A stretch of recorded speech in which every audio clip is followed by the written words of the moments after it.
Assalamu alaikum. This is Dr. Yasir. I hope everyone is fine and good health. Today we will start with the topic. We'll basically continue the topic of heme proteins. Um, in first two lectures, you are done with so many things.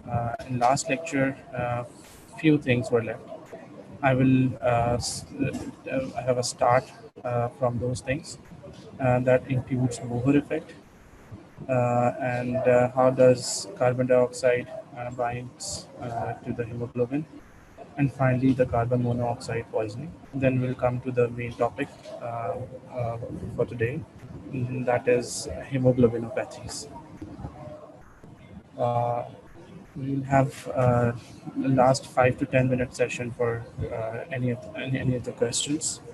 Um, so try to listen with full concentration so that we both would be able to make this lecture more productive.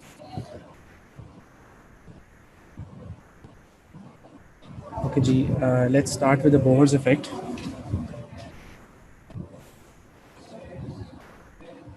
Last lecture के अंदर आप लोग oxygen dissociation curve के बारे में काफ़ी detail में पढ़ चुके हैं. There are multiple factors which are responsible for the deviation of the main curve. कुछ शिफ्ट करती हैं, कुछ फैक्टर्स उसको डेविएट करते हैं, शिफ्ट करते हैं towards the right, where as others जो कि एग्जैक्टली ऑपोजिट होते हैं उन फैक्टर्स के जो राइट पे ऊपर उसको डेविएट कर रहे होते हैं, they deviated to the left side. Okay, as far as Bohr's effect is concerned, two factors के ऊपर हम फोकस करेंगे. The first one is the pH, the second one is PCO2. Okay, whenever there is a lowered pH का मतलब है increase in hydrogen ion concentration. ठीक है, lowered pH का मतलब है increase in hydrogen ion concentration. The second factor I mentioned earlier is a PCO2, and there's an increase in PCO2. अब ये दो चीज़ें होती हैं जब भी ऐसी सिचुएशन क्रिएट होती है, जब आपकी बॉडी के अंदर pH लोअर होती है और PCO2 की कंसंट्रेशन इंक्रीज होती है. ये दो चीज़ें क्या करेंगी, जो हाइड्रोजन आयंस बढ़ गए हैं pH लोअर होने की वजह से, वो रिलीज करवाएंगे ऑक्सीजन फ्रॉम द हेमोग्लोबिन. ठीक है, ऐसा क्यों होता है? बिकॉज जब भी pH लोअर होगी और कार्बन डाइऑक्साइड इंक्रीज होगी, एक कंबाइंड इफेक्ट प्रोड्यूस होगा जिसको आप बोलते हो decrease in oxygen affinity of haemoglobin. ठीक है, एक हेमोग्लोबिन का मॉलिक्यूल है, उसकी एक एफिनिटी है, उसकी 4 बाइंडिंग साइट्स हैं. वो हेमोग्लोबिन अपने साथ ऑक्सीजन को बाइंड करवाती है, उसको ट्रांसपोर्ट करती है, डिलीवर करती है, और सारा मैकेनिज्म नॉर्मली चलता है. मगर हम नॉर्मल कंडीशन से हटके डिफरेंट कंडीशन की बात करें जब pH लोअर्ड है और PCO2 इंक्रीज्ड है. ठीक है, इस सिचुएशन के अंदर क्या होगा, ऑक्सीजन एफिनिटी जो हेमोग्लोबिन की है वो कम हो जाएगी. और जो आपने कर्व कल के दिन में पढ़ी थी, कल के लेक्चर में पढ़ी थी, ऑक्सीजन डिसोसिएशन कर्व, उसके among all other factors, these are the one of the main factors which play a role in shifting that curve towards the right. Let's have a look. This is the oxygen dissociation curve, solid line. Shift towards the right indicated by this line, shift towards the left is indicated by this line. So when we are talking about Bohr's effect in specific, we'll have to mention two factors among all other factors. One is PCO2, the other one is pH. pH is decreased, for instance, and PCO2 is increased. The overall result will be the decreased affinity, oxygen affinity of hemoglobin. उसकी affinity कम हो जाएगी तो वो उससे उतरना शुरू हो जाएगी. hemoglobin will be deprived of oxygen, और वो इस ऑक्सीजन डिसोसिएशन कर्व को राइट की तरफ शिफ्ट करेगा. अब ये जो हमने बात की है सारी अभी तक, इसके अंदर हमने pH की बात की, लो pH that means increase hydrogen ion concentration, increase PCO2 की, और हमने बात की कि शिफ्ट हो रही है मेन कर्व जो आपकी oxygen dissociation curve normal curve right के ऊपर, इस साइड चेंज को आप कहते हो बोहर्स इफेक्ट। ठीक है, तो अगर आपसे बोहर इफेक्ट पूछा जाता है तो आप उसके अंदर बताएंगे Bohr effect is basically the decreased oxygen affinity of hemoglobin due to two factors. One is pH whenever it is lowered, or PCO2 whenever it is increased.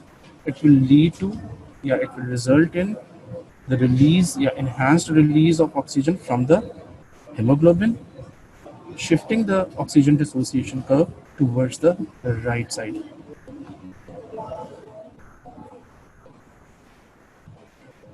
ये एक बेसिक इक्वेशन है, इसके अंदर आप देख सकते हो हेमोग्लोबिन बाउंड टू ऑक्सीजन और उसके साथ हाइड्रोजन। जब भी पीएच डिक्रीज होगी इसका मतलब हाइड्रोजन आइंस की कंसंट्रेशन इंक्रीज होगी। जब इसकी कंसंट्रेशन इंक्रीज होगी तो it will start binding with the haemoglobin. First of all इसकी एफिनिटी कम करके इसको डिसोसिएट करवाएगा और इसके साथ बाइंड कर देगा and you will have haemoglobin H, HbH, or O2 will be released. Again, it's a reversible process. Oxygen concentration increase हो जाती है, pH पहले डिक्रीज थी अब इंक्रीज हो जाती है, कार्बन डाइऑक्साइड PCO2 डिक्रीज हो जाती है along with other factors सा टेम्परेचर वगैरह। तो क्या होगा, it will dissociate from hemoglobin and instead of hydrogen ions the oxygen will come into action and bind with the hemoglobin. Okay, Ji. Next topic which was left in last lecture was binding of carbon dioxide. सबसे पहले हमें पता होना चाहिए कि carbon dioxide जब भी produce होती है टिश्यूज़ के अंदर वो लंग्स में कैसे जाती है। एज वी ऑल नो, आप इनहेलेशन एक्सहेलेशन थ्रू लंग्स होती है, राइट। सो लंग्स का काम क्या है, बहुत बेसिक बात करने लगा हूँ। ऑक्सीजन इनटेक, ठीक है, इनहेल करते हो आप ऑक्सीजन, एयर इनहेल करते हो, उसके अंदर oxygen gets dissolve in blood, binds with the haemoglobin, is transported through blood stream to various tissues. वहाँ जाके उसकी डिलीवरी होती है, उनकी ऑक्सीजनेशन होती है, इन रिटर्न कार्बन डाइऑक्साइड बनती है और वो वापस लंग्स के अंदर आती है। ठीक है, हमें जो ट्रांसपोर्ट फॉर्म्स हैं उनका पता होना चाहिए। They are basically 3 transport forms जो कार्बन डाइऑक्साइड को टिश्यू से लंग्स में लेके आती हैं। नंबर 1, HCO3 मेजर कॉन्स्टिट्यूएंट है। 70% of the carbon dioxide exists in this type of form. Then comes the second form that is called as carb amino hemoglobin or HbCO2, जो कि 21 से 25% कॉन्स्टिट्यूट करती है टोटल का। Then comes the last one, dissolved CO2, that constitutes only 5 to 9% of the total carbon dioxide that is being transported from tissues to the lungs. इस diagram के अंदर भी देख सकते हैं आप, ठीक है। This is form number 1 70% HCO3, this is form number 2 HbCO2 and this is dissolve form. ठीक है, डायरेक्टली डिजॉल्व हो जाती है आपके प्लाज्मा के अंदर, आरबीसी के अंदर एंटर ही नहीं होती। ठीक है, सो अगर बेसिक मैकेनिज्म देखें आप, आरबीसी के अंदर क्या क्या चीज़ें हो रही हैं। Carbon dioxide gets entry into the RBC, it combines with H2O with the help of carbonic anhydrase, it forms H2CO3। H2CO3 की फर्दर ब्रेकडाउन होती है, हाइड्रोजन आइंस रिलीज होते हैं और HCO3 एक ट्रांसपोर्टर चैनल लगा होता है, ठीक है, जिसके थ्रू क्लोराइड अंदर आ रही है, आपको नज़र आ रही है, और at the same time bicarbonate बाहर जाता हुआ नज़र आ रहा है इन द प्लाज्मा। ठीक है, ओके। लंग्स के अंदर क्या होता है, जब भी कभी हीमोग्लोबिन की ऑक्सीजनेशन होगी उसके साथ आके ऑक्सीजन मॉलिक्यूल्स अटैच होंगे। ऑब्वियसली हम अगर लास्ट स्लाइड वाली इक्वेशन के ऊपर जाते हैं जो हमने पहले बात की है, तो जो उसके साथ बाउंड हाइड्रोजन आइंस हैं वो they will start to dissociate, और ये सारी शिफ्ट जो होती है ये किस लिए हो रही होती है, towards carbon dioxide formation. Therefore, carbon dioxide is released from RBCs। इस सारे प्रोसेस को आप बोलते हो हेल्डेन इफेक्ट। ठीक है, हेल्डेन या हॉल्डेन इफेक्ट, ठीक है। डिफरेंट प्रोनाउंसिएशंस हैं इसकी, डिफरेंट एक्सेंट्स के अंदर आप डिफरेंट हेल्डेन इफेक्ट भी बोल सकते हो, हेल्डेन इफेक्ट भी बोल सकते हो, ठीक है। फॉर एग्जांपल अब इस इक्वेशन को फॉलो करो इन अ रिवर्स डायरेक्शन, ठीक है। HCO3 plus H2CO3 carbonic anhydrase H2 plus CO2, ठीक है। और जब ये CO2 रिलीज होगा from the RBC, the effect is called as Haldane effect. Peripheral tissues के अंदर क्या होता है, जब भी कभी इंक्रीज्ड हाइड्रोजन आयन कंसंट्रेशन बनती है from tissue metabolism, it shifts the main curve, the oxygen dissociation curve, to the right side. That means it's unloading oxygen, जो हमने पहले फर्स्ट स्लाइड के अंदर बात की, बोहर इफेक्ट की, ठीक है। जब भी हाइड्रोजन आयन कंसंट्रेशन ज़्यादा होगी, अगर आप इसको कोरिलेट करो उन दो फैक्टर्स के साथ जो हमने शुरू में पढ़े थे, उनमें जो फर्स्ट फैक्टर था that was decrease in pH. Decrease in pH का क्या मतलब है, this increase in number of hydrogen ions, ठीक है। तो यहाँ भी हम यही बात कर रहे हैं in peripheral tissues. Whenever there will be increased hydrogen ions from tissue metabolism, it will shift the curve to the right. That means it is going to unload oxygen from the that is attached to the hemoglobin. और इसको आप बोलते हो Bohr effect. आपसे एक number का question शायद पूछा जा सकता है शॉर्ट करके, बोहर इफेक्ट की डेफिनेशन बता दें या बोहर इफेक्ट के बारे में बता दें। Haldane effect is least likely to come in the exam, मगर एटलीस्ट आपको आइडियाज़ भी होना चाहिए, उसके अंदर आप ये 2-3 लाइनें भी मेंशन करते हो, that would be more than sufficient. Majority of the blood carbon dioxide is carried as HCO3 in the plasma. ये हमने पहले ही जब फॉर्म्स पढ़ी थी उसके अंदर हमने ये चीज़ बात कर ली थी कि number 1 form is HCO3 that constitutes 70% of the total carbon dioxide transported from tissues to lungs. Next slide is about binding of carbon monoxide.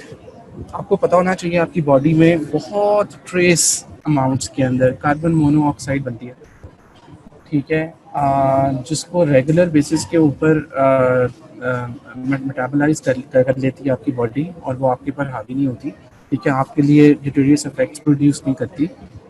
In certain cases, for example cigarette smokers के अंदर carbon monoxide concentration becomes high. आपने अक्सर सुना होगा कि किसी building में आग लग गई, कोई ऐसा इंसिडेंट्स हो गया, ठीक है, कंबस्शन की वजह से कार्बन मोनोऑक्साइड प्रोड्यूस होती है, ठीक है, और ये काफ़ी लीथल होती है, ठीक है। लीथल क्यों होती है, क्या रीज़न है? इसकी जो बाइंडिंग कैपेसिटी है with the haemoglobin, binding affinity in fact, वो काफ़ी ज़्यादा होती है इन कंपैरिजन टू ऑक्सीजन। जैसे पहले मैंने आपको बताया, इसके अंदर आपकी बॉडी के अंदर क्या हो रहा है, बहुत ट्रेस अमाउंट्स के अंदर कार्बन मोनोऑक्साइड बनती है, ठीक है।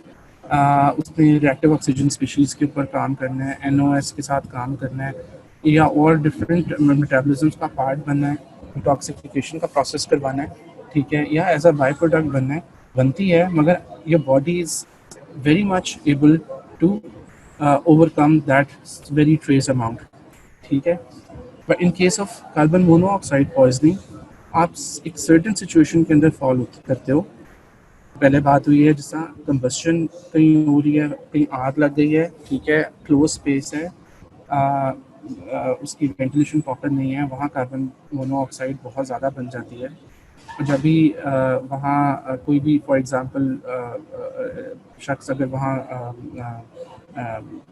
बाउंड है उस पर्टिकुलर प्लेस के अंदर, तो if he inhales that increased amount of carbon monoxide, एकदम से जाके इट बिकम्स लीथल, ठीक है। लीथल क्यों होती है? Because it has somewhere around 230 times more affinity for binding with the hemoglobin, ठीक है।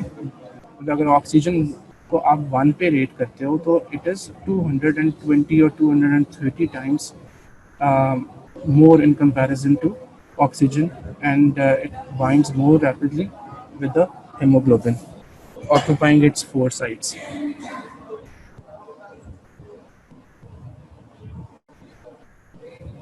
Okay, carbon monoxide, whenever binds to one or more of the 4 heme sites, hemoglobin shifts to the R conformation. ठीक है, taught conformation, R conformation ये आपको कल के lecture में बता दी गई है. Causing the remaining heme sites to bind oxygen with high affinity.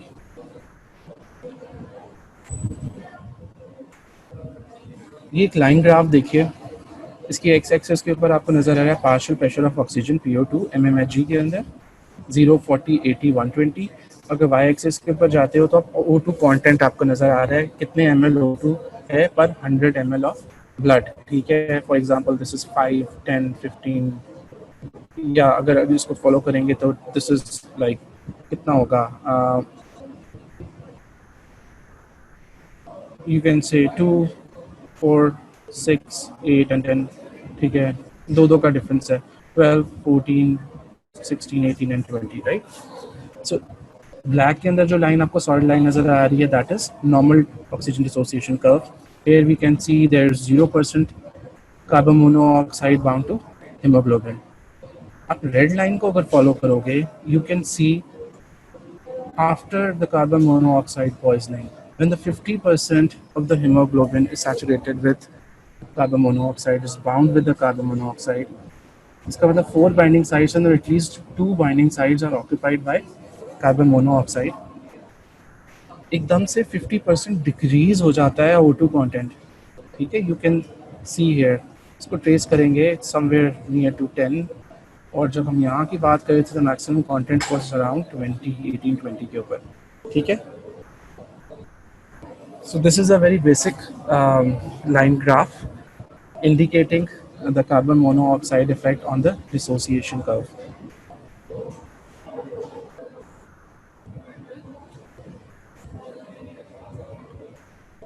इसके अंदर जब भी कभी कार्बन मोनोऑक्साइड पॉइजनिंग हो किसी को, डिपेंडिंग ऑन इट्स सिवियरिटी, कितने ज़्यादा इफेक्ट किया, अगर चारों बाइंडिंग साइट्स के ऊपर जाके बाइंड कर गई है तो definitely the death is immediate. अगर करीब की विसिनिटी में कोई हॉस्पिटल है और उसको ट्रांसपोर्ट कर दिया गया है तो first line is 100% oxygen at high pressure. 100% oxygen normally standard से नहीं, इसको हाई प्रेशर पे देना पड़ता है, और इस तरह की ऑक्सीजन को आप बोलते हो हाइपरबारिक ऑक्सीजन. हाइपरबारिक ऑक्सीजन की क्या ज़रूरत पड़ती है, क्योंकि उसकी एफिनिटी बहुत ज़्यादा होती है हेमोग्लोबिन की फॉर कार्बन मोनोऑक्साइड. हमने पहले बात की 220 times greater than that of oxygen. When it gets bound to the haemoglobin, it is very difficult to get it detach from the haemoglobin. तो फिर आपको hyperbaric with pressure oxygen therapy देनी पड़ती है, जो कि उसकी डिसोसिएशन में हेल्प करती है फ्रॉम द हेमोग्लोबिन.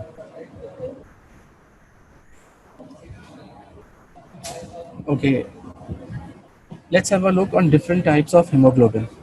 ठीक है, आपको पता होना चाहिए आपकी बॉडी के अंदर कौन कौन से हेमोग्लोबिन होते हैं, उनकी टाइप्स क्या होती हैं, उनकी कॉम्पोजिशन क्या होती है, और आपकी टोटल हेमोग्लोबिन को कितने फ्रैक्शन वो डील करती है. फॉर एग्जांपल हम बात करते हैं the most abundant one starting from haemoglobin A और adult haemoglobin. A stands for adult. इसकी चेन कॉम्पोजिशन की बात करें तो इसके अंदर अल्फा 2 बीटा 2 कॉन्फॉर्मेशन होती है. ठीक है, इसको आप याद रखेंगे, इस चार्ट को आपने याद कर लेना जिस तरह ये आपके सामने नज़र आ रहा है. This is taken from Lippincott. इसको जाके इसी तरह ही कर लेंगे. आपको क्वेश्चन आता है numerator different types of haemoglobin, straight forward question आएगा. आपको इसी तरह ही हेडिंग्स में भी लिख सकते हैं, चार्ट फॉर्म में भी लिख सकते हैं. हेमोग्लोबिन ए, उसकी आगे chain composition alpha 2 beta 2. Then comes the fraction of total hemoglobin that constitutes 90% of the hemoglobin. ठीक है, adults में. The second one is HbF. इसकी चेन कॉम्पोजिशन थोड़ी सी डिफरेंट है. अगर आप गौर करो, this is alpha 2 and beta 2. This is alpha 2 and gamma 2, not beta 2, right? बल्कि आप सारे के सारे हेमोग्लोबिन्स के अंदर नोट करोगे alpha 2 is always present, whereas the second chain is different. और मज़े की बात इसके अंदर ये है कि ये जितनी भी आपको बीटा गैमा सिग्मा की नज़र आ रही हैं, बीटा 2 ग्लूकोज नज़र आ रहे हैं, ये बीटा जीन फैमिली से बिलोंग करती हैं. और जितने अल्फा 2 आपको नज़र आ रहे हैं ये सारे अल्फा जीन फैमिली से बिलोंग करते हैं. There are 2 types of families. ठीक है, gene families for these chains. एक अल्फ़ा जीन फैमिली है और दूसरी बीटा जीन फैमिली है। अल्फ़ा जीन फैमिली के अंदर अल्फ़ा 1 और अल्फ़ा 2 होते हैं और बीटा जीन फैमिली के अंदर बीटा 2 या बीटा, गैमा, सिग्मा ये सब होते हैं। ठीक है, तो एक जीन वहाँ से आती है, एक जीन वहाँ से आती है, दोनों को एक जीन फैमिली से आएगी, दूसरी जीन अल्फ़ा से, एक दूसरी बीटा से, और दोनों कंबाइन करके एक ख़ास किस्म का हीमोग्लोबिन बनाते हैं। Okay, haemoglobin F alpha 2 gamma 2 less than 2%। बिल्कुल न्यू बॉर्न के अंदर ये परसेंटेज थोड़ी ज़्यादा होती है, हम एवरेज अडल्ट की बात कर रहे हैं तो लेस देन 2%, मगर जब बच्चा पैदा होता है तो इसका नाम इंडिकेट कर रहा है कि फीटस के अंदर ज़्यादा होगी। Right after the birth new born के अंदर ये परसेंटेज इंक्रीज होती है और ये वाली परसेंटेज थोड़ी सी डिक्रीज होती है। Haemoglobin A2 alpha 2 sigma 2 2 to 5% of the total haemoglobin. HbA1c इसको नहीं भूलना कभी सारी ज़िंदगी। This is very important parameter. ठीक है, it's a lab investigation as well. Any ideas? HbA1c is used for monitoring what sort of disease? Very common in Pakistan, in fact all over the world. Ji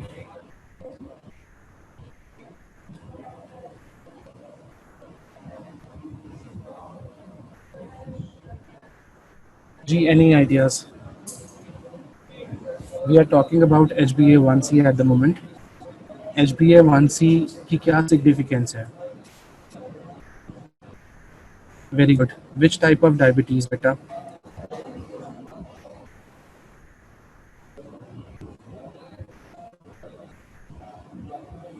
Diabetes insipidus or diabetes mellitus?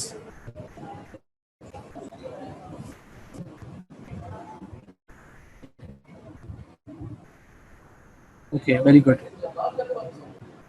Okay ji, basically hemoglobin HbA1c, what is exactly HbA1c? It is also called as glycosylated या glycated hemoglobin.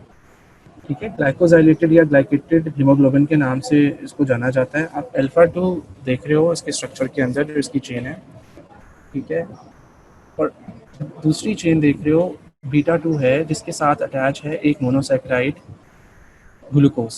Can be other monosaccharides, दूसरे monosaccharides भी लग सकते हैं, मगर हम specifically the final जो होता है प्रोडक्ट आपकी ग्लूकोज की मेजरमेंट के अंदर जब आप मेजर करते हो तो आप glucose is a transport form. ठीक है, इसका क्या रोल है, इसकी क्या सिग्निफिकेंस है? डायबिटीज़ मेलाइटिस के अंदर एवरी 2 to 3 मंथ्स मॉनिटरिंग का काम कर सकती है। ठीक है, इसकी सेट नंबर्स हैं, इसका एक सेट रेंज है जिस रेंज के अंदर किसी भी डायबिटिक को फॉल करना चाहिए। फॉर एग्जांपल मैं रफली आपको कोट कर देता हूँ, इसमें कुछ थोड़ा सा चेंज हो सकता है। For example we talk about 6 या 5.5, ठीक है, that is relatively that is considered to be relatively safer value in case of a diabetic in comparison to 10, 11, 8.5, 9 और above। ठीक है, ज़्यादा भी हो सकती है, 11 तक भी चली जाती है लोगों की। That indicates the poor control of diabetes. ठीक है, आपका ग्लूकोज काफ़ी ज़्यादा ड्यूरेशन के लिए आपकी ब्लड स्ट्रीम के अंदर आपकी जो ब्लड सर्कुलेशन है उसके अंदर रह रहा है and it remains bound with this particular type of haemoglobin. ठीक है, और वो इंडिकेट क्या करता है? वो लॉन्ग टर्म मैनेजमेंट को इंडिकेट करता है।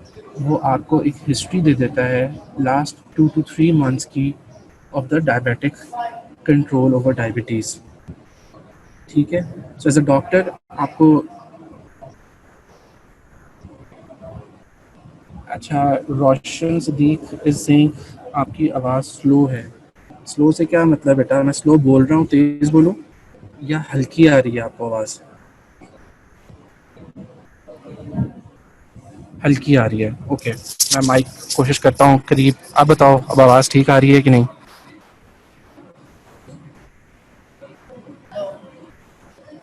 Can you hear me clearly now? Okay जी, ठीक है।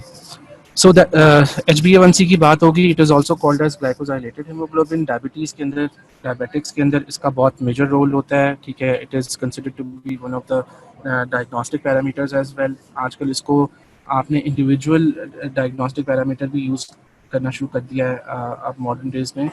पहले सिर्फ मॉनिटरिंग का काम किया जाता था, अब राइट अवे आप किसी का भी HbA1c करवा सकते हो और उसी से आपको पता लग जाएगा इसको डायबिटीज़ है या नहीं है, ठीक है। सो इसकी बहुत ज़्यादा इंपॉर्टेंस है। किसी भी फील्ड के अंदर आप जाते हो फ्यूचर में, आपको HbA1c ऑर्डर कराना पड़ेगा in case of a diabetic, in order to rule out the diagnosis of diabetes, या फिर कोई ऑलरेडी एग्जिस्टिंग डायबिटिक है उसकी ग्लूकोज मॉनिटरिंग कैसी चल रही है, ठीक है, ग्लूकोज कंट्रोल कैसा चल रहा है, उसको मॉनिटर करने का काम करता है।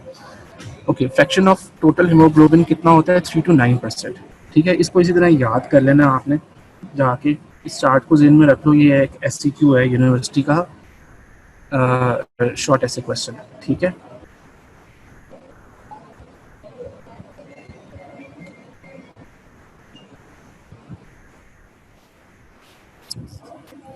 ओके जी,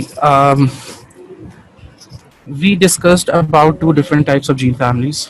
हमने बात की थी अल्फा ग्लोबिन जीन फैमिली की और बीटा ग्लोबिन जीन फैमिली की। There are 2 MCQs right in front of you and furthermore. अभी आगे चल के ये MCQs निकलेंगे यहाँ से काफ़ी ढेर सारे।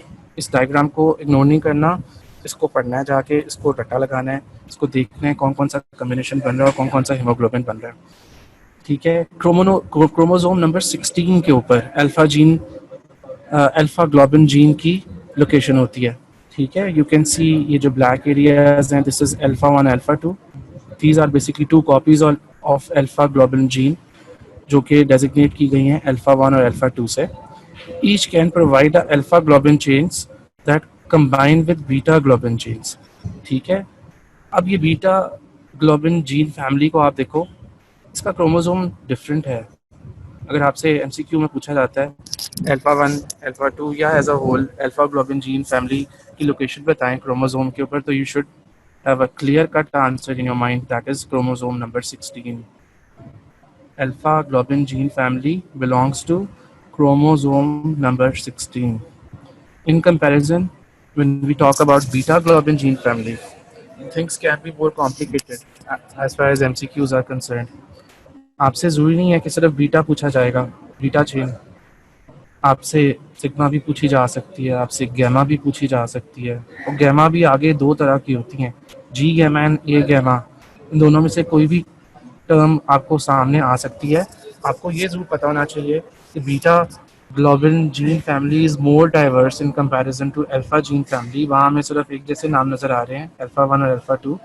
इन कंपैरिजन हम बीटा ग्लोबिन जीन फैमिली की बात कर रहे हैं, जो कि क्रोमोसोम नंबर 16 पे नहीं है, क्रोमोसोम नंबर 11 पे है, और उसके अंदर काफ़ी ढेर सारे नाम नज़र आ रहे हैं, जिसके अंदर बीटा चेन्स भी हैं, सिग्मा चेन्स भी हैं, गैमा चेन्स भी हैं, अल्फा गैमा, अल्फा नहीं sorry, A gamma and G gamma, ठीक है। Now let's have a look on different types of hemoglobin we just discussed, we just saw in previous slide. The most common one, hemoglobin A. हमने इसकी conformation पढ़ी थी, ठीक है। इसकी conformation के अंदर या जो इसकी चेन डिस्ट्रीब्यूशन होती है उसके अंदर क्या आता है, that is alpha 2 and beta 2। इसका मतलब अल्फा 2 एक अलग फैमिली से आने वाली है और beta chain is coming from beta globin gene family, ठीक है। हमने कहा 2 कॉपीज होती हैं, दोनों आएंगी, they will combine give rise to alpha 2, तो यहाँ से बीटा आ जाएगी और it will give rise to beta 2, ठीक है। ये कंट्रीब्यूशन, ये आप एरोज को फॉलो करेंगे। लाइकवाइज HbA2 की बात करते हैं, alpha 2 sigma 2। Sigma belongs to beta globin gene family और अल्फा 1 अल्फा 2 कंबाइन करके यहाँ अल्फा 2 प्रोवाइड करेंगी।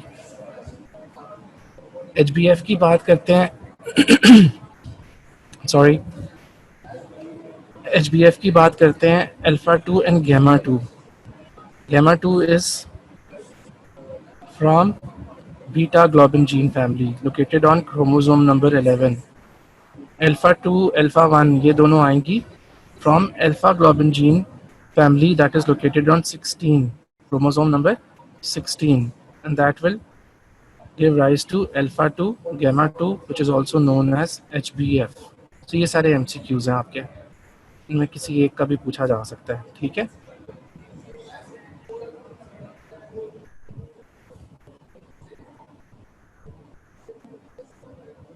ओके जी, ये जेनेटिक लेवल के ऊपर डिस्क्रिप्शन दी गई है थोड़ी सी। सेकंड ईयर में जाके आप बहुत डिटेल में जेनेटिक्स का टॉपिक कवर करोगे, इसकी बहुत ज़्यादा डिटेल में नहीं जाएंगे, जस्ट मेन प्रोसेसेस जो आप एफएससी में और ए लेवल्स में पहले भी पढ़ के आए हुए हो। ग्लोबिन जीन दिखाई हुई है, इसके अंदर डिफरेंट रीजन्स पर दिखाए हुए हैं। आपको पता होना चाहिए एक्सोन्स क्या होते हैं, इंट्रोन्स क्या होते हैं, ठीक है। ये जो आपको ये जो लाइट येलो से या वाइटिश से एरिया नज़र आ रहा है, दीज आर बेसिकली इंट्रॉन्स, ठीक है। और जो ब्लू में नज़र आ रहे हैं, दीज आर एक्सॉन्स, ठीक है। एक्सॉन्स जो होते हैं, इसमें बस ये याद रखो कि एक्सॉन्स जो होते हैं वो मेन जेनेटिक मटेरियल कैरी कर रहे होते हैं, ठीक है। आगे चल के जो आरएनए बन रहा है, और आरएनए से जो एक पर्टिकुलर उसकी ट्रांसलेशन से बाद में चल के एक स्पेसिफिक टाइप ऑफ प्रोटीन बननी होती है, किसी भी प्रोटीन फॉर्मेशन जो जेनेटिक बेसिस पे डिपेंड करती है। उसके अंदर जो इंट्रॉन्स हैं, these are just nucleotide sequences, जिन्होंने आगे चल के स्प्लाइसिंग का जो प्रोसेस आएगा उसके अंदर स्प्लाइस आउट हो जाना होता है, ठीक है। वेयर एज जो एक्सॉन्स होते हैं, they are the real genetic information जो कि ट्रांसमिट होनी होती है to in the RNA messenger RNA molecule, ठीक है। सो इसको इस तरह ही फॉलो करते हैं। फर्स्ट ऑफ ऑल ट्रांसक्रिप्शन होगी, ट्रांसक्रिप्शन के बाद मैसेंजर आरएनए प्रिकर्सर्स बनते हैं। उसके बाद एक प्रोसेस होता है जिसको आप बोलते हो स्प्लाइसिंग। स्प्लाइसिंग के अंदर मैंने पहले ही बात की कि इंट्रॉन्स जो हैं वो दे विल बी स्प्लाइस्ड आउट, तो you will have this blue area, सारे एक्सॉन्स, एक्सॉन 1 2 3 ये तीनों इकट्ठे हो जाते हैं, बीच में से इंट्रॉन्स स्प्लाइस आउट हो जाते हैं, ठीक है। और आपके पास एक स्ट्रक्चर आ जाता है जिसका नाम है मैसेंजर आरएनए। अभी तक जितनी चीज़ें हो रही हैं, सारे sequence of events are happening inside the nucleus. जब मैसेंजर आरएनए बन जाता है, it comes out of the nucleus, enters into the cytosol, undergoes a process of translation and production of a particular type of protein. हम haem proteins, haem के बारे में पढ़ रहे हैं, तो हियर हीमोग्लोबिन इज मेंशन, ठीक है जी। सो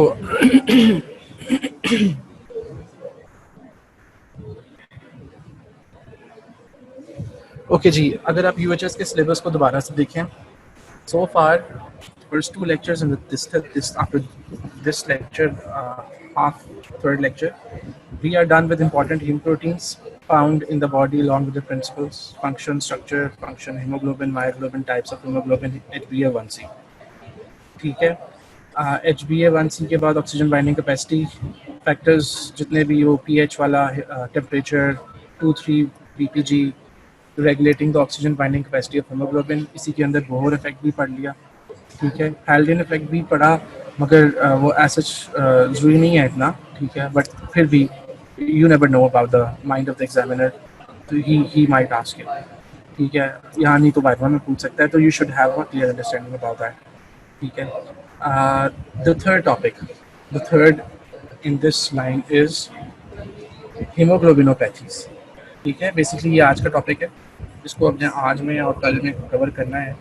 सो we will just have 1 or 2 minutes break, refresh your minds, and then we move on to hemoglobinopathies.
ठीक है।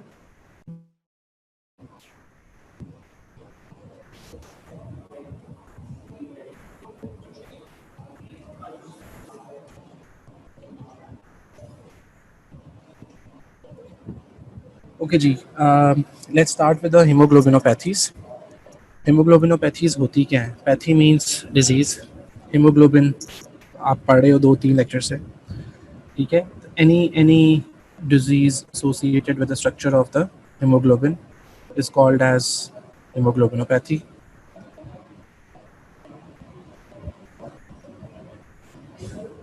एटियोलॉजी देख लेते हैं, इसकी बेसिक एक क्लासिफिकेशन अगर हम बनाएं, इसको कैटेगराइज करें depending on different factors. So they can be classified as qualitative hemoglobinopathies and quantitative hemoglobinopathies. Quality, qualitative, ठीक है, उसकी क्वालिटी सही नहीं है, हमें किसी चीज़ की सही क्वालिटी नहीं है। क्वांटिटी, उसका नंबर कम है, ठीक है, नंबर पूरा नहीं है, राइट।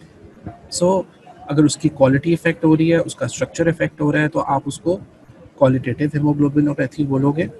और उसका स्ट्रक्चर एज सच नहीं अफेक्ट हो रहा, ठीक है, या कम इफेक्ट हो रहा है, मगर उसका नंबर बहुत रिड्यूस्ड है, ठीक है, तो उसको आप क्वांटिटेटिव हेमोग्लोबिनोपैथी कहोगे।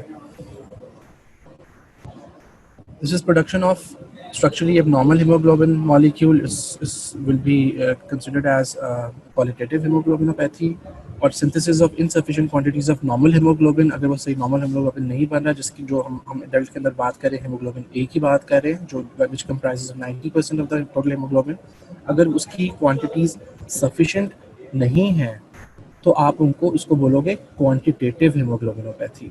अगर hemoglobin A की जगह पे कोई एबनॉर्मल हीमोग्लोबिन अपीयर हो जाता है, उसकी एक म्यूटेशन होती है आपकी जीन के अंदर, ठीक है, जिसके अंदर आपका हीमोग्लोबिन सारा का सारा जितना भी एचबी है सारा ट्रांसफॉर्म हो जाता है into an abnormal form, abnormal structure, या आधा, ठीक है, या पूरा, या 75% जितना भी, ठीक है, depending on the severity, depending on the mutation of the particular gene responsible for that particular haemoglobin molecule, तो उसको आप बोलोगे qualitative hemoglobinopathy. Again, the quality is compromised in qualitative hemoglobinopathy.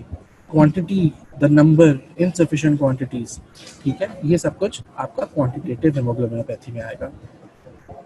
Rare occasions के ऊपर combination of both भी आ सकता है, ठीक है। कुछ examples देख लेते हैं। Qualitative की बात करेंगे, जहाँ हम बात कर रहे थे कि structure is affected, the structure is compromised।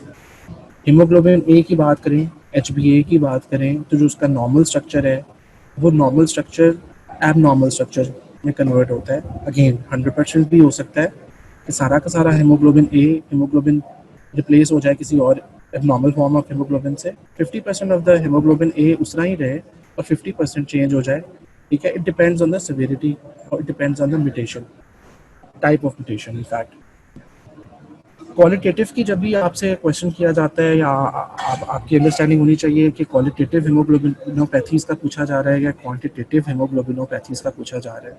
आया उसकी क्वालिटी या उसके स्ट्रक्चर के अंदर कोई प्रॉब्लम आ रही है हेमोग्लोबिन ए या HbA के, या फिर आपके उसके नंबर के अंदर, उसकी क्वांटिटी के अंदर प्रॉब्लम आ रही है, उसकी क्वांटिटी रिड्यूस तो नहीं है, ठीक है। ओके, क्वालिटेटिव की बात करें, सिकल सेल एनीमिया, जिसको आप HbS डिजीज भी बोलते हो। S stands for sickle shaped RBCs। Normal shape क्या होती है RBCs की? जी, normal shape of the RBC, waiting for the answer.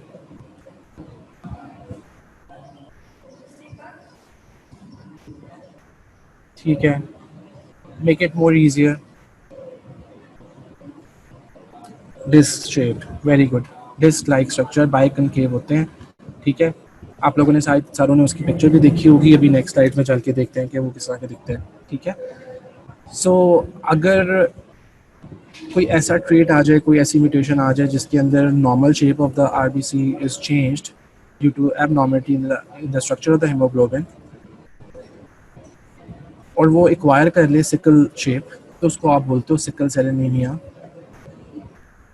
और HbS disease. Haemoglobin C disease, HbC disease, ठीक है। अगेन स्ट्रक्चर के अंदर प्रॉब्लम आती है, हम डिटेल में सारी डिजीज़ पढ़ते हैं। Most probably sickle cell anaemia ही कर पाएंगे आज के लेक्चर के अंदर, बाकी फिर नेक्स्ट कल वाले लेक्चर में देखते हैं। हीमोग्लोबिन SC डिजीज़ जो कि कम्बिनेशन हो सकता है हीमोग्लोबिन S का और हीमोग्लोबिन C का। अगेन हम बात कर रहे हैं, इन कंपैरिजन बात कर रहे हैं हीमोग्लोबिन A से, ठीक है। Haemoglobin A is regarded as a normal hemoglobin in a normal individual having no mutation of the hemoglobin gene, ठीक है। अब हम डिजीजेस की बात करें, हम एबनॉर्मेलिटी की बात करें, पैथोलॉजी की बात करें, हम हीमोग्लोबिनोपैथीज की बात कर रहे हैं। इसके अंदर हीमोग्लोबिन ए आ भी सकता है सर्टेन अमाउंट, और नहीं कम्प्लीटली एब्सेंट भी हो सकता है कि इतनी सवेयर म्यूटेशन हुई है जीन की कि आपका सारा का सारा हीमोग्लोबिन ए बनने की बजाय हीमोग्लोबिन एस बन गया या हीमोग्लोबिन सी बन गया। और एक डिजीज़ है हीमोग्लोबिन एससी डिजीज़ जिसके अंदर आधा HbS बना और आधा HbC बना, ठीक है। तो इसको HbSC डिजीज़ भी बोलते हैं। मेथहीमोग्लोबिनीमिया, एक इसको भी डिटेल में पढ़ेंगे। Then comes quantitative haemoglobinopathies. Okay, quantitative haemoglobinopathies में thalassaemia is one of the example, ठीक है। क्वांटिटीज रिड्यूस्ड, एनीमिक पिक्चर होती है ऐसे पेशेंट की, एनीमिया में रहता है। आपने सुना होगा थैलेसीमिया पेशेंट्स ट्रांसफ्यूजन्स पे रहते हैं सारी ज़िंदगी, ठीक है। उनको काफ़ी डिपेंडिंग ऑन द ट्रेट, कौन सा है, अल्फ़ा है, बीटा है, माइनर है, मेजर है, ठीक है, डिपेंडिंग ऑन द सिविरिटी, उनको लाइफ लॉन्ग ट्रांसफ्यूजन्स की ज़रूरत पड़ती है। क्योंकि हमने पहले बात की थी क्वांटिटी विल बी इंक्रीज्ड, ठीक है। क्वांटिटी बहुत कम हो जाती है, नंबर ऑफ हीमोग्लोबिन मॉलिक्यूल्स बहुत कम हो जाते हैं, ठीक है। तो we will rate it under the heading of quantitative haemoglobinopathies. Let's start with sickle cell anaemia, very important, ठीक है। This is like thalassemia or sickle cell anemia, these two topics are considered to be the most important topics. hemoglobin C disease, SC disease, methemoglobinemia वो भी पूछ लिया जाता है, मगर ये वाले बहुत ज़्यादा पूछे जाते हैं, ठीक है। और इसकी क्योंकि ज़ाहिर है इसकी क्लिनिकल सिग्निफिकेंस बहुत ज़्यादा है, इनका incidence all over the world बहुत ज़्यादा है। जब आप क्लिनिकल प्रैक्टिस में कल को डॉक्टर बनोगे इंशाल्लाह सारे लोग, ठीक है, तो आपको you will come across many patients presenting you with a different problem but also carrying sickle cell trait or something like that. तो फिर आपको अपनी ट्रीटमेंट उसके मुताबिक करनी पड़ेगी, ठीक है। सो इसलिए आपको इनकी बेसिक बायोकेमिस्ट्री पढ़नी है, इनकी उसके बाद आगे चल के थर्ड ईयर में पैथोलॉजी पढ़नी है, और उसके बाद फिर मेडिसिन के अंदर इसको आपने कम्प्लीटली इसकी ट्रीटमेंट करनी है और पेशेंट से दूर करना है। ओके जी, सिकल सेल एनीमिया, पहले अभी पिछली स्लाइड में बताया आपको हीमोग्लोबिन एस डिजीज़ या HbS as a short form, आपको तीनों तरीके से पूछा जा सकता है। Sickle cell anaemia direct question कर लें, बड़ा इजी करके पूछना हो किसी ने तो डायरेक्ट पूछ लेगा। HbS का कोई सिनेरियो बना देगा आपको, कोई इलेक्ट्रोफोरेसिस कोई सिम्टम्स बता सकता है, आपको कोई सिनेरियो आ सकता है जिसके अंदर आपको सिम्टम्स बताए जा सकते हैं सिकल सेल एनीमिया के। ये पेशेंट है इतने इस रेस से बिलोंग करता है, एक क्रू आ सकता है, ठीक है। स्पेसिफिक रेस के अंदर बड़ा कॉमन होता है, ये आगे चल के देखते हैं इसको, ठीक है, इसका इंसिडेंस वगैरह। और इलेक्ट्रोफोरेसिस की उसके अंदर HbS आ गया, तो फिर आपको सिकल सेल एनीमिया का सोचना है। हीमोग्लोबिन एस डिजीज़ का भी कह के पूछ सकते हैं। What is this?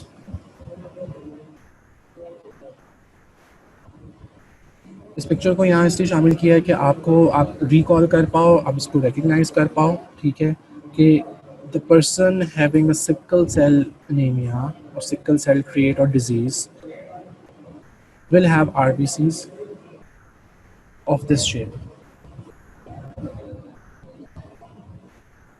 ठीक है, सिकल शेप्ड हो जाते हैं। This is the normal shape of the red blood cell, biconcave है, डिस्क लाइक है। इन कंपैरिजन क्रिस्टल शेप आपको ये नज़र आ रहा है, और अगर नाम से जाने तो सिकल शेप। और ये सिकलिंग जो है आगे चल के काफ़ी प्रॉब्लम करेगी, अब ये देखते हैं किस तरह करती है, ठीक है। ये काफ़ी ज़्यादा प्रॉब्लम्स क्रिएट करेगी। फॉर एग्जांपल वेज़ोऑक्लूसिव क्राइसिस करती है, आपके ब्लड फ्लो जो है वो नॉर्मल फ्लो में नहीं चल रहा होता, ठीक है, जगह जगह जाके ऑक्लूजन्स करता है, ठीक है, हर्डल प्रोड्यूस करता है, बैंड्स बनाता है, ये सब कुछ अभी डिस्कस करते हैं। जनरल बातें थोड़ी सी कर लेते हैं इसके बारे में। Most common inherited blood disorder, genetic disorder of the blood caused by single nucleotide substitution in the gene for beta globin। Haemoglobin A की बात करें, HbA की बात करें, उसकी चेन्स याद करें, कौन कौन सी चेन्स थी उसके अंदर? Alpha 2 and beta 2।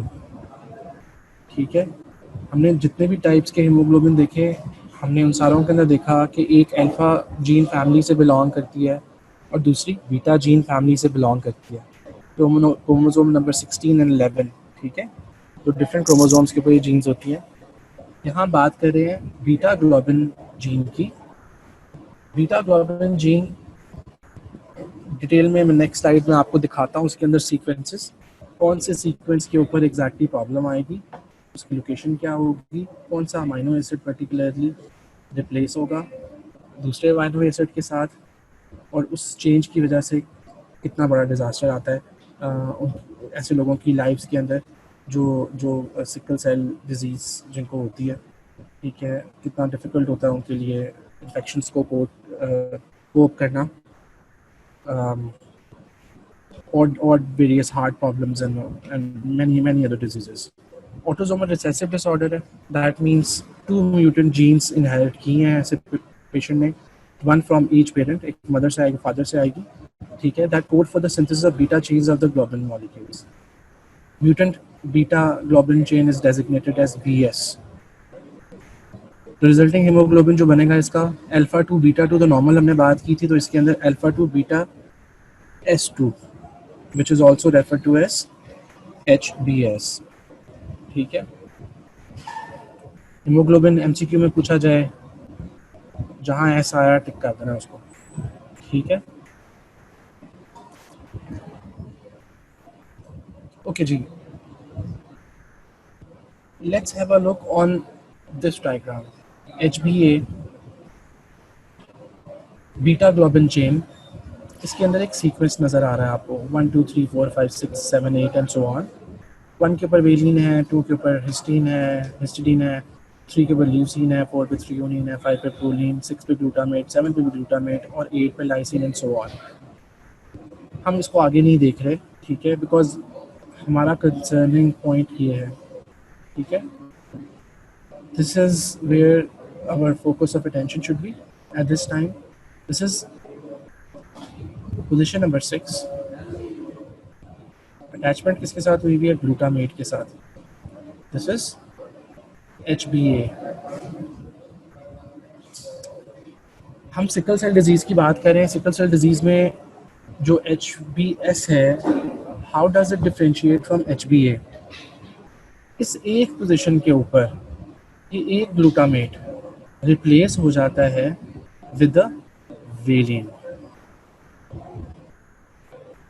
Now compare between HbA, hemoglobin A, that is a normal hemoglobin, that is the mutated hemoglobin called as HbS, that is responsible for sickle cell anemia or sickle cell disease or sickle cell trait।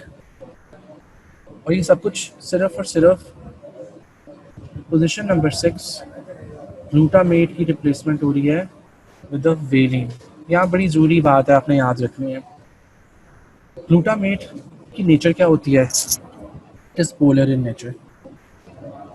Valine by nature non polar होता है। इस point को सारों ने अपने पल्ले बांध लेना है, इसका बड़ा आगे जाके रोल आना है, अभी मैकेनिज्म बताना है आपको। ठीक है, वहाँ इसकी समझ आएगी कि ये प्रॉब्लम जो क्रिएट होती है, जो क्राइसिस हो जाती है, जो काफ़ी ज़्यादा वेजो ऑक्लूसिव क्राइसिस बोलते हैं इसको।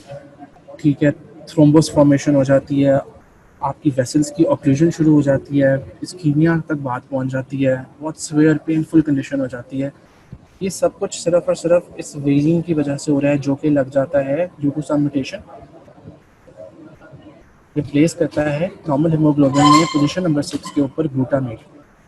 ठीक है, इनकी नेचर डिफरेंट है। ग्लूटामेट की नेचर इज पोलर, इसकी नॉन पोलर।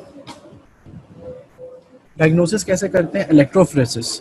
ये याद रखना है आपने। इलेक्ट्रोफोरेसिस के ऊपर इसकी डायग्नोसिस होती है, जो कि हीमोग्लोबिन जो भी फ्रॉम लाइस्ट आरबीसी आपको मिलता है वो आप इलेक्ट्रोफोरेसिस के ऊपर टेस्ट करते हो, और उसके ऊपर एक स्पेसिफिक पैटर्न देखने को मिलता है। ठीक है, इलेक्ट्रोफोरेसिस का वो पता है।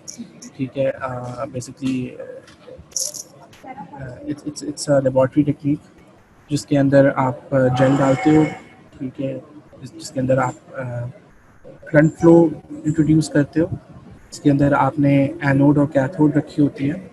ठीक है, और जो मॉलिक्यूल्स होते हैं from one direction to another direction move करते हैं अक्रॉस दैट मीडियम। इसके अंदर एक जेल होती है। ठीक है, और आप आइडेंटिफाई करते हो, ठीक है, डिपेंडिंग ऑन देयर पोलैरिटी और देयर साइज, डिफरेंट मॉलिक्यूल्स को सेपरेट करने का काम करती है। इस तरह की लगती है। आप कभी लैब आओगे, दोबारा प्रैक्टिकल्स रिज्यूम होंगे तो आपको ये उधर दिखाएंगे। ठीक है, this is equipment of electrophoresis. इधर जेल है, इधर शुरू में जो ये बिगिनिंग जहाँ से सिलसिला शुरू होना होता है, इसके अंदर आप डीएनए सैंपल्स रख सकते हो, या कोई भी जो सैंपल आपने टेस्ट करना है, प्रोटीन सैंपल, वो आप इधर रख सकते हो। ठीक है, एक तरफ इलेक्ट्रोड लगी हुई है नेगेटिव, एक तरफ इलेक्ट्रोड पॉजिटिव। इस सारे के अंदर एक सोल्यूशन पोर कर दिया जाता है। लॉन्ग बैंड्स हैं, शॉर्ट बैंड्स हैं।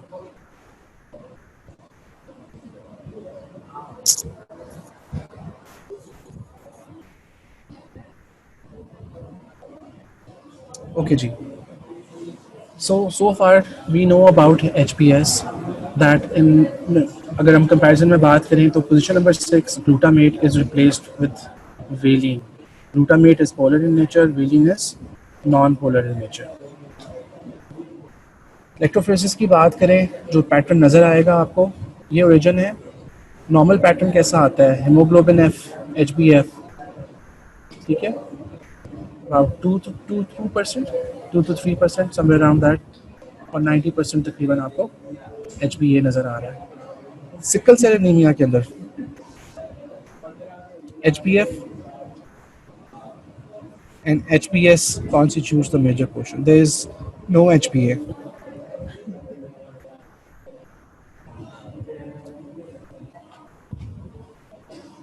अच्छा, before we move on to the next slide, एक क्लियर बात आपको, एक क्लियर कॉन्सेप्ट पता होना चाहिए। There is a difference between sickle cell trait and sickle cell disease. ठीक है, आप इसको अगर जो अल्फ़ाबेट्स नोट कर रहे हैं, AS एंड SS, अगर आप इसको जेनेटिक लेवल के ऊपर बात करो, दो जीन्स डिफेक्टिव आ जाती हैं, one from the father, one from the mother. ठीक है, that is sickle cell disease. एक जीन डिफेक्टिव है, एक नॉर्मल है, that is sickle cell trait. ठीक है, अगर इलेक्ट्रोफोरेसिस के ऊपर इधर देखेंगे आप, अगर आप कंपेयर करो normal adult, that is indicated by double A, it is here. ठीक है, producing a particular pattern. Sickle cell trait के अंदर this is a normal HbA hemoglobin, and this is sickle cell hemoglobin, HbS. Half is HbS, half is HbA. Sickle cell disease, इसके अंदर दोनों jeans ही defective आई हैं, उसके अंदर there is no HbA, all of it is HbS। Incidence देख लेते हैं इसका। 1% of the Pakistani population is affected by HbS disease. Most common inherited blood disorder in the United States, affecting 50,000 Americans. Primarily कौन सी race के अंदर होती है, African American population के अंदर बड़ी कॉमन है। आप में से अगर कोई स्टेप्स वगैरह करके बाहर जाएंगे तो आपको डील करना पड़ेगा। ठीक है, किसी और मुल्क में जाएंगे तो वहाँ भी डील करना पड़ेगा। यहाँ हमारे पाकिस्तान में अफ्रीकन अमेरिकन कम है, मगर हमने ऊपर स्टार्ट्स देख ली हैं। 1% still the Pakistani population is affected by HbS disease. वो ट्रेट भी हो सकता है और डिजीज़ भी हो सकती है। ठीक है, तो 500 new born African American infants in United states जो होते हैं, वो अफेक्ट होते हैं इससे। और सिकल सेल ट्रेट का अगर आप इंसिडेंट्स देखें तो 1 in 12 African American have a sickle cell trait.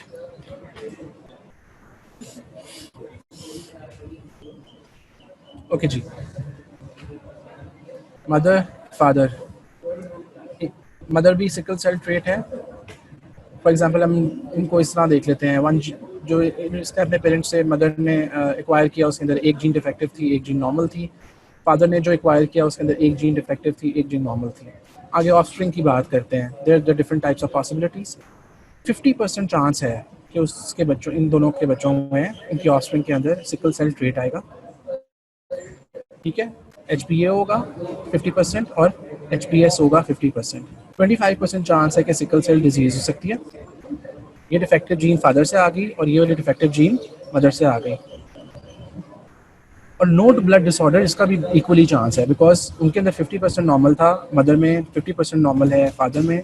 और अगर वो दोनों नॉर्मल जीन्स कंट्रीब्यूट करते हैं ऑफस्प्रिंग के अंदर, definitely it will neither be a carrier, ठीक है, सिकल सेल ट्रेट भी नहीं होगा, nor a sickle cell disease. Okay जी, टिश्यू इनॉक्सिया क्या होता है? फर्स्ट ऑफ ऑल आपको पता होना चाहिए हाइपोक्सिया और इनॉक्सिया में क्या फ़र्क है। Hypoxia basically is decreased oxygen supply to a particular tissue. Extreme form of hypoxia और near or complete absence of oxygen supply to a particular tissue is called as anoxia. Hypoxia, reduced supply of oxygen. Anoxia is almost complete deficiency um, of oxygen supply to the particular tissue. Normal hemoglobin जब deoxygenized होता है तो उसके अंदर ये कुछ pockets बन जाती हैं। ठीक है, ये क्लेफ्ट्स नज़र आ रहे हैं आपको। These are the binding sites for oxygen. In comparison अगर आप म्यूटेंट HBS मॉलिक्यूल की बात करें, हम नॉर्मल HBA की बात कर रहे थे जिसमें नॉर्मल बीटा ग्लोबुलिन लगा हुआ है, अल्फा 2 बीटा 2। अब म्यूटेंट की बात कर रहे हैं, म्यूटेशन हो गई है, एबनॉर्मल जीन आ गई है, ठीक है, HBS डिजीज है उस पेशेंट को। अब जो नॉर्मल स्ट्रक्चर है HBA का, वो इससे कैसे डिफर कर रहा है? इसके अंदर आपको कोई भी प्रोट्रूजन्स नज़र नहीं आ रही, इसके अंदर आपको प्रोट्रूजन्स नज़र आ रही हैं, इस स्ट्रक्चर के अंदर आपको प्रोट्रूजन्स नज़र आ रही हैं, and that is due to valine. और वेलिन में भी specifically due to its nature, that is non polar in nature. ठीक है, non polar in nature. So ऐसा पेशेंट जब डीऑक्सीजनाइज्ड होगा या उसको इनॉक्सिया होता है, किसी भी कंडीशन के अंदर नॉक्सिया हो सकता है, किसी भी डिजीज़ के अंदर नॉक्सिया हो सकता है, it's a separate entity. Normal के अंदर सिर्फ वो आपको क्लेफ्ट्स नज़र आ रहे हैं, वो पॉकेट्स नज़र आ रही हैं जहाँ से ऑक्सीजन रिलीज़ हुई है। मगर म्यूटेंट फॉर्म या HBS डिजीज़ के अंदर आपको इन पॉकेट्स के साथ साथ कुछ प्रोजेक्शंस भी नज़र आ रही हैं, which are due to the presence of valine at position number 6, which has replaced a glutamate. ठीक है, ये प्रोटीजन्स क्या करती हैं? They fit into a complementary site on the beta chain of another hemoglobin molecule in the cell. जाहिर है एक single molecule की तो बात नहीं कर रहे हैं हम, ठीक है, हम सारे हीमोग्लोबिन की बात कर रहे हैं। जब भी आपकी बॉडी इनॉक्सिया के अंदर जाएगी, पहले हाइपोक्सिया में जाएगी और अल्टीमेटली कोई भी टिश्यू इनॉक्सिक स्टेट पे पहुंच जाता है, उसमें बिल्कुल एब्सेंट या डिमिनिश्ड ऑक्सीजन सप्लाई होती है, ऑक्सीजन जाहिर है नहीं, तो हीमोग्लोबिन मॉलिक्यूल के अंदर क्लेफ्ट्स बन जाएंगे। अगर वो हीमोग्लोबिन एस डिजीज़ का पेशेंट है या HBS या सिकल सेल एनीमिया का पेशेंट है, तो उसके हीमोग्लोबिन नॉर्मल हीमोग्लोबिन से डिफरेंट इस तरह है कि उसके अंदर वेलिन उसके स्ट्रक्चर के अंदर है, और जिसकी वजह से उसके अंदर प्रोट्रूजन्स बनी हुई हैं उसके हीमोग्लोबिन मॉलिक्यूल के अंदर। तो क्या होगा, जो जो जगह ऑक्सीजन खाली करती जाएगी हीमोग्लोबिन मॉलिक्यूल के अंदर, दूसरा हीमोग्लोबिन मॉलिक्यूल आएगा जो कि HBS है, नॉर्मल नहीं है, वो आके उसके अंदर उस प्रोट्रूजन की हेल्प से कॉम्प्लीमेंट्री साइट के अंदर फिट इन होता जाता है और एक रिजिड फाइबर बनता जाता है, जस्ट लाइक दैट। ठीक है, जस्ट लाइक दैट। ये क्लेफ्ट बना, ये एबनॉर्मल स्ट्रक्चर है। Normal structure is like this, there is no protrusion. HBS के अंदर there will be a protrusion, और जब भी डीऑक्सीजनेटेड स्टेट होगी, डीऑक्सीजनेट होगा हेमोग्लोबिन का मॉलिक्यूल, उस पर से ऑक्सीजन उतर जाएगी, तो क्या होगा, दूसरा हेमोग्लोबिन मॉलिक्यूल आएगा, उसके ऊपर एबनॉर्मल स्ट्रक्चर है उसका, उसके ऊपर प्रोट्रूजन लगी हुई है, वो आके फिट इन करेगा अपनी कॉम्प्लीमेंट्री साइड के अंदर, एक के साथ दूसरा, दूसरे के साथ तीसरा, चौथा और सो ऑन। ये एक चेन बन जाएगी, एक फाइबर की शक्ल तैयार कर जाएगा। ये भी डायग्राम यही बता रही है।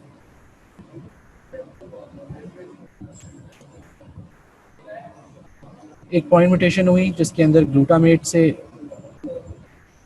को रिप्लेस किया वेलिन ने, which is non polar. Valine की वजह से जो हीमोग्लोबिन मॉलिक्यूल है उसके ऊपर आपको प्रोजेक्शंस बनती हैं। जब भी डीऑक्सीजनेटेड स्टेट आएगी उसके अंदर पॉकेट्स बनेंगी which are hydrophobic in nature. तो हाइड्रोफोबिक के अंदर नॉन पोलर सब्सटेंस ही आके बाइंड करेगा ना, ठीक है, and it will form a fibre. जो इलेक्ट्रॉन माइक्रोस्कोप के अंदर देखें तो ये आपको एक फाइबर नज़र आ रहा है, ठीक है। आरबीसी के अंदर देखेंगे तो ये फाइबर बेसिकली इरिथ्रोसाइट्स को का स्ट्रक्चर डिस्टॉर्ट करता है, उनको ज़्यादा रिजिड बना देता है। जब वो ज़्यादा रिजिड हो जाते हैं तो किसी किसी जगह के ऊपर जाके आपकी नॉर्मल कैपिलरीज के अंदर ब्लड फ्लो को ऑक्लूड करते हैं, ऑक्लूजन करते हैं। जब वो ऑक्लूड करेंगे, ब्लड सप्लाई डिमिनिश्ड हो जाएगी, कॉम्प्रोमाइज हो जाएगी, they will again produce more and more anoxia resulting in severe pain, ठीक है। सो वो जो वेलिन को मैंने आपको कहा था नॉन पोलर, याद रखना है उसका क्या फंक्शन है। It will pile up, it will fit into the it will first of all it will produce a projection. और वो प्रोजेक्शन क्या काम करती है, जब भी डीऑक्सीजनेटेड स्टेट आएगी, जब हेमोग्लोबिन के अंदर क्लेफ्ट्स आएंगे, ठीक है, पॉकेट्स बनेंगी due to the diminished oxygen supply, वो जाके उसके साथ कॉम्प्लीमेंट्री साइड के अंदर फिट इन हो जाएगी और एक फाइबर बना देगी। फाइबर क्या करेगा, आपके आरबीसी के स्ट्रक्चर को रिजिड करेगा, और उसकी इंक्रीज रिजिडिटी की वजह से there is a possibility that there will be occlusion of the blood flow in the capillaries, ठीक है। जो ब्लड कैपिलरीज के थ्रू जहाँ जहाँ जाना था वो नहीं पहुँच सकता, and it is a real painful crisis, ठीक है। काफ़ी पेनफुल क्राइसिस होती है, उसको बोलते हैं वेजो ऑक्लूसिव क्राइसिस। ओके जी, we will continue from this onward in next lecture, ठीक है। इसको जाके पढ़ लीजिएगा, and if you have any questions you can ask me.